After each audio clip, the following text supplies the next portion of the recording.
that is standing by to take us through and give us the latest updates in as far as what's happening.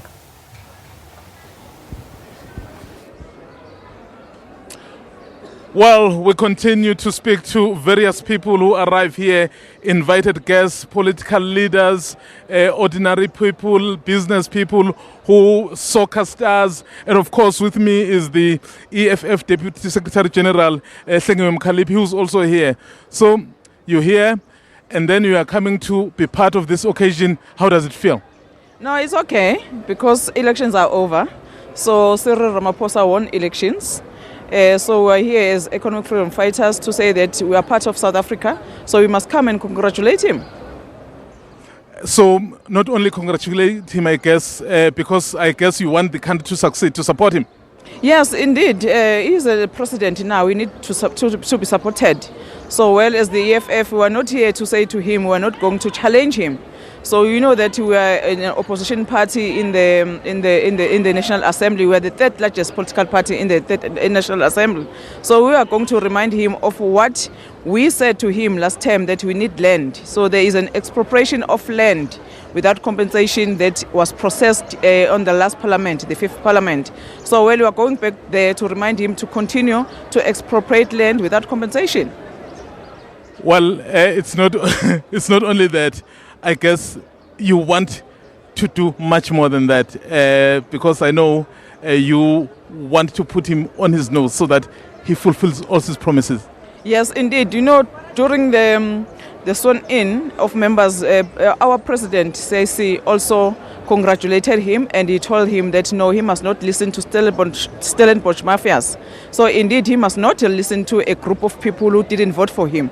So he must listen to people who voted for him, especially the poorest of the people. So we as the EFF, as we are representing the poorest of the poor, so he must also make sure that he deliver to those people who still unemployed, who still does not have electricity, so who still need more to be delivered in South Africa. So we are there to make sure that he will deliver all those services to the people. Thank you very much, ma'am. Well, that was the Deputy Secretary General of the EFF there, Sengiwe Mkhalipi, basically saying they are here to celebrate with South Africans, but of course they would make sure that they keep him to his promise. Griselda Lewis, my colleague, is on the other side. Well, that's right, Mswandile, as you speak to the high-profile guests as well as the dignitaries there, I can certainly tell you that the atmosphere here is electric, as thousands of people have come here to witness the inauguration of President-elect Cyril Ramaphosa. Young and old, as I indicated a bit earlier on, they've come here as well carrying their blankets. It was a bit chilly this morning, but certainly the sun is rising now, and they're hoping that this sun that comes out today will signify a better South Africa, as Cyril Ramaphosa is officially installed as the president of the country. So now I'm going to take my chances, because my duty here is to speak to young and old, and I'll start with a very young girl here, and I was really quite inspired by the message that she told me she wants to say on live television today. Hello, Baba, how are you? All right, you said you wanted to send a special message to Cyril Ramaphosa. What do you want to say? I want to say that I love him so much, and he's my favorite president in the whole world. Thank you. Viva! All right. Those are some of the scenes that we're seeing here today. This little one here next to me basically saying Viva, and that Cyril Ramaphosa is the best president, it's her best friend. And I think what's also inspiring here today, let's not forget as well, is that this auspicious occasion takes place on Africa Day as well. So right here next to me, we've got some Congolese nationals who have also come here to celebrate. You know that the president of the Democratic Republic of Congo, Felix Tshisekedi, is also in South Africa. Sir, you are a Congolese national. You're here also to celebrate.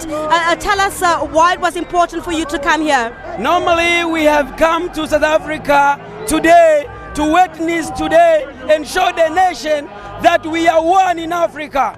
We had just coming our president Felix Tshisekedi, and Ramaphosa came in, and we are happy today to celebrate all of us as one nation in Africa. So we are happy thoroughly that we are together in one nation. We are witnessing today that today is one day, is making us together in Africa. All right. Thank you very much. Of course, you can hear their messages as well pertaining to Africa Day as this auspicious occasion gets underway. Some of these Congolese nationals are here to say they're also here to see their president, Felix Tshisekedi, and of course, celebrate with the president-elect, Cyril Ramaphosa. It's back to you for now. Well, Griselda, thank you very much there. As you speak to various people there, we also have a number of people that are coming in to celebrate this occasion. With me is the leader of the ACDP, Kenneth Meshwe. You here, and then you seem very happy. I'm very happy because finally the day has come for the inauguration of the president that has spoken a lot about hope. And the people of South Africa and on the continent want to see hope realized. So we want to hear when the president assumes his responsibility to make sure that the promise he also made that he's going to have a corruption-free cabinet, that definitely there will be no rotten potatoes in cabinet, and that all the promises that he has made that Africa has heard about, Africa will be saying, we also are looking at South Africa to make sure that South Africa succeeds, because if South Africa succeeds, there is hope for Africa. So the whole continent is watching South Africa, and we are saying, even as from the opposite side, that we are not looking at opposition right now, but we are looking at holding hands with the new president of South Africa and making sure that South Africa becomes a great winning nation, that Africa will not be disappointed, will lead Africa into becoming better than what Europe is. Well, thank you very much. You've just said it a mouthful there. My pleasure, sir. It's a great day, and all the best for the president, all the best for South Africa, all those who are watching from Africa. God bless you all, and expect great things to happen in our country. Thank you very much. And of course, you know, we have many people, and with me is the former minister, the politician himself, the businessman, the ordinary person, the premier, and he's actually correcting me here, Tokyo Sekhwale. So you are here, and then with your dear partner. This is a great occasion for you as someone who also from the ANC. Well, more than the ANC today. It's a national day. By the way, congratulations to everybody throughout Africa, because this is Africa Day as well. So we celebrate Africa, we celebrate our victory here of democracy in South Africa, and then of course we celebrate Nelson Mandela because he's the first president to be inaugurated. But today, special, we celebrate Cyril Ramaphosa, the man of the new dawn, which must take us to a new day. How does it feel, ma'am, to be here? It's a great privilege to be here. It's a great day. We're here to celebrate, and we're just happy to be here. Thank you. So you're hoping he'll be able to ride through these challenges? Well, he has defined his presidency for all of us as a new dawn. A dawn is not a day. It is just the beginning of of sunlight.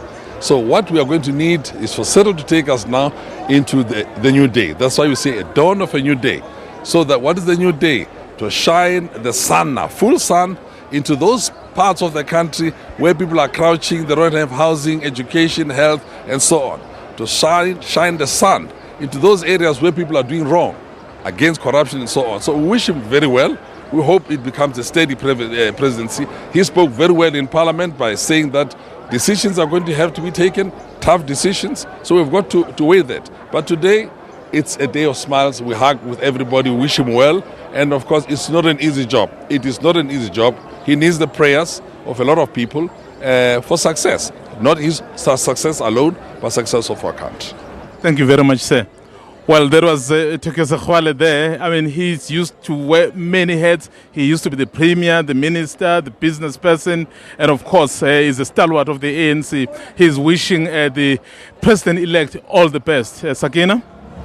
Well, thank you so much, Mzwandile Mbeche, and of course standing where the eminent persons are actually entering from. But we, of course, here right in the center of it all, the stage right behind us, and of course having a bird's eye view of it all. And one of the things I've noticed, Stephen, just looking below us, you know, it is Africa Day, just in case anyone forgets, and I've seen quite a few people adorning their Venda traditional garb. I also saw a few guys sitting right in the front, and they are donning their Basotho hats and the blankets. So it's beautiful to see people actually making that effort to come out here today. It's a celebration of many, many things today. And I mean, it's a sort of, I don't know if it's neat planning or happy coincidence. Probably neat planning, I think Kusele would tell us. But what you see is a sort of celebration of many things, and then the celebrations sort of interweave. And I was looking behind us, Sakina, as the sun, I think I can say the sun is risen, and you're starting to see the sort of sunlight going off the top of the stadium. It really has quite a fantastic sight as well. All right, joining us now, we have from the University of Johannesburg, politics professor there, Professor Mkubisi Mtlediana. Professor, thanks for getting up so early this morning. Good morning. Yeah, good morning. It was quite early, yeah. You're not stuck in traffic like some people who should know better. Talk to us about the symbolism of this, and very importantly is the symbolism of the military, the army, the defense forces, essentially saluting their commander-in-chief. That's quite a moment. Well, this is to affirm that he is the commander-in-chief, he's the one in charge. Everyone obeys his orders. And of course, these things can be expensive at times, but it's a very important ritual, right? Any country has foundational values, and those values have to be reinforced now and then. So you have to play them out, right? As a way of reminding people that he is here to take an oath in front of everyone else, right? So the masses are here, they are giving him a mandate, and they are endorsing his presidency, and he's pledging to serve them. So money doesn't decide everything. Rituals are very important to remind us of who we are, to reinforce that public consciousness. Well, talking about whether this is due to good planning or just a happy coincidence, it is Africa Day, and of course we will be taking over the chairpersonship of the African Union. Talk to us about, you know, what that means, the significance of that at this particular event, given who was invited in the main to be here today. It's very important, Africa Day, to remind us of our unity in the continent, to recreate a sense of Pan-Africanism. As a region, we have a common history, or as a continent, we have a common history. There are common challenges that we face, so we need to devise collective strategies. The continent has a lot of challenges. Of course, the economy has been growing somewhat. We are discovering energy, IT is booming, but at the same time, you have unfair trade terms. So Africa has got to unite, take a common stance on things. Of course, we still have pockets of dictatorship in the continent, right? So these are things that we need to continue talking about and show that even though we don't suppress our specific cultures, we nonetheless embrace universal values, right? So Africa Day is a day that is important to remind us of our common history and our shared destiny. So events like this, having presidents come here, this is an opportunity for them to converse. Some of them haven't met in a while. So a lot of conversations are going to take place here, right? And it's quite important and symbolical that it is also happening on an Africa Day, yeah. I suppose behind the scenes after the main event, you know, it's an opportunity. There are no expectations. So that means that leaders are able to speak to each other in a way they can't normally speak to each other. They can actually meet, shake hands, close doors, and actually get some real business done. In fact, most of these deals actually are made through informal channels, right? Human beings are very funny. Chemistry is very important. Normally, people are busy. Their schedules are quite tight, so they never get to meet, right? And they might have a wrong impression of someone else. I mean, presidents can also be very eccentric in a way, right? Especially because they are president, a strong sense of self, arrogance and all that stuff. So when people meet over a drink, over a cup of tea, they start discovering each other, and things that would ordinarily not have been done or achieved are normally achieved through those informal channels, yeah. All right, and we've got you here with us until 9 o'clock, so we'll talk more about some of the political nuances that we also need to discuss on an occasion like this. But for now, it's over to Sipho Stearman. Yes, of course. Yeah, really does pay. Okay, Sipho not quite ready for us, and of course... all across the city this morning because people trying to make their way here in time. But of course, we still with Professor Mdechana here talking about this day, this occasion, and of course its significance. One of the things, Prof, that I wanted to ask you, I mean, there's also